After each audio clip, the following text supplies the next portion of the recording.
Hey folks, David Tao with BarBend.com, and today we are talking about the best CrossFit Games battles of all time. Now, in CrossFit, you're not necessarily going head-to-head with other competitors. It's not like mixed martial arts or boxing, although there have been some elements of like single elimination obstacle courses and stuff in the past. But we're gonna talk about some of the best head-to-heads, matchups, most exciting moments, basically battles by a broad definition we've ever seen at the games throughout the years, so stay tuned. Before I go too far into that, to stay up to date on all things CrossFit Games, make sure to Google BarBend plus CrossFit Games. If you want more details on these battles, along with some more CrossFit Games best of battles, make sure you check out the article in the description below. It's by BarBend contributor Audrey Carson, so shout out to Audrey for bringing these to our attention. All right, let's take it all the way back to 2009 when the CrossFit Games was still based at the ranch in Aromas, California. And this matchup is Khalipa versus Spealler in the Sandbag sprint. Khalipa was the defending champion. Spealler was a podium finisher from the previous year and an athlete everyone had their eyes on to take home the crown. Now, he did finish his CrossFit Games career with a couple podium finishes, was never able to take home a championship, but this Sandbag sprint was absolutely brutal. Around 170 meters uphill at a steep incline, carrying two 35-pound sandbags. Spealler would end up edging out Khalipa by just a bit at the end, but boy, was this a grueling one to watch. Event number 2 we're going to highlight isn't a competitor versus a competitor, it's a competitor versus an implement. And in 2012, Elisabeth Akinwale showed the Sledgehammer who was boss in a strange event, or at least I thought it was strange, called the double banger. Basically, Akinwale used the implement better than anyone else. She really harnessed physics very well and was able to take a blistering event win 40 seconds ahead of eventual winner Annie Thorisdottir. 2014, Josh Bridges versus Rich Froning in push-pull. I'm just gonna quote Audrey on this one. In his last CrossFit Games as an individual, Rich Froning came into this event sitting in 5th place overall in the closest men's field the Games had seen up to that point. The field was then led by rookie Matt Fraser. You might have heard of him. He had a bit of a CrossFit career after this. The event came down to a by the inches battle between Bridges and Froning, and Bridges used his entire 5'5" frame to get every inch possible, yanking the rope to the ground with him with each pull. He would best Froning by 2 seconds, although this did mark a turnaround for Froning, who would come back and perform well enough on the rest of the competition's events to take home his 4th CrossFit Games title in a row. Another one we want to highlight actually occurred in 2016, and it wasn't necessarily between two athletes, it was between a cameraman and producer versus the entire men's field. Marston Sawyers, who's better known these days as one of the Buttery Bros, was not a CrossFit Games competitor, but he made a name for himself as, and I quote, that camera guy who just outsprinted the men's field in the final heat.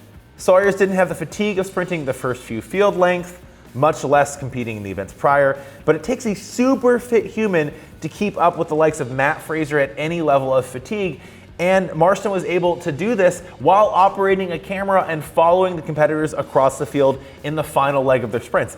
It was really impressive to see, and it had a lot of spectators going, wait, who is that guy? All right, here's a team battle we want to highlight. 2017 at the CrossFit Games, CrossFit Mayhem versus CrossFit Wasatch. Now, the team competition this year is known as the year Rich Froning didn't win. It was actually the first year since 2010 that Rich Froning did not stand on top of a CrossFit Games podium, whether that was an individual. He won 4 years consecutively from 2011 to 2014, and then he also won the team competition in 2015 and 2016. But in 2017, Wasatch came out and they were on fire. Mayhem versus Wasatch in the Burpee litter was a great example of these teams battling it out to the final blow. It was in the final seconds of this event that CrossFit Wasatch started throwing themselves over hay bales on their way to the finish line. Mayhem was hot on their heels. If you rewatch the video, you can almost see the light bulb go off in Rich Froning's head as he realized that just the team member wearing the chip timer, there was only one team member wearing a chip timer in this event, needed to beat Wasatch, not the entire Mayhem team. Froning was wearing the timer, so he threw himself over the last couple of hay bales as the team members trailed, and he hit the finish mat just ahead of Wasatch to take second in this, as Audrey Carson calls it, very itchy event that involved a lot of hay bales. So while Froning did not come away with a team victory that year, it's an example of how strategy played out and how neck and neck these teams were through the entire competition. We absolutely have to highlight this one, a clean battle between Tia Claire Toomey-Orr and Amanda Barnhart. And that took place at the 2019 CrossFit Games in Madison, Wisconsin. The clean ladder, pretty epic one. Amanda Barnhart, super strong athlete, one of the strongest women we've ever seen in CrossFit Games competition. Tia Claire Toomey, a literal Olympian in weightlifting.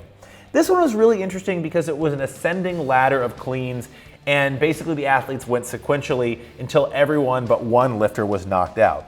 But the thing was, Barnhart made those lightweights look so easy, it seemed like she was going to be untouchable and come away with the event victory. However, Toomey, super consistent, workwoman-like, is able to come away with a victory after cleaning a 265-pound barbell that Barnhart just barely missed. All right, this last one is actually my favorite CrossFit Games battle of all time, although I might be suffering from a recency bias. The 2020 Games Finals, it was that pared down field of just 5 men and 5 women due to the COVID-19 pandemic, and this competition took place, or at least the final stage, at the ranch in Aromas, California. The trail run was a brutal ruck, run, climb, walk, whatever it took, over the hilly terrain out there in California. And when we thought we were coming toward the end of the race, it was pretty much neck and neck between defending champion Matt Fraser and rookie Justin Medeiros. Fraser was able to edge Medeiros out to cross the finish line basically by sprinting full bore, but then there was a twist. Games director Dave Castro looked them both in the eye and told them to go back and run the whole thing again, going the same way they came. Famously, Matt Fraser flipped Dave Castro the bird because this seemed like a cruel joke, but it turned out it wasn't a cruel joke, it was what they actually needed to do. Medeiros kind of put his head down and went right back to it. Fraser finally caught on and hit the trail again. Seeing the faces of the competitors who were just coming over the crest of that ridge, realizing that they would have to run the whole thing again, that was something else. And come on, Castro, that was pretty cruel. Fraser is able to catch back up with Medeiros and pass him to come away with the event win, so Fraser was the first to get through the first half of the run and also the first to finish the run. But it was a brutal neck and neck battle between those two athletes racing down the hill, and it was also a psychological battle between them and CrossFit Games director Dave Castro. So there you have it, just some of the top CrossFit Games battles of all time. Thanks to BarBend contributor Audrey Carson for putting those together. She highlighted even more at an article you can read in the description below. Did we miss any CrossFit Games battles that you love rewatching or thinking about? Let us know in the comments below. Thanks so much for tuning in.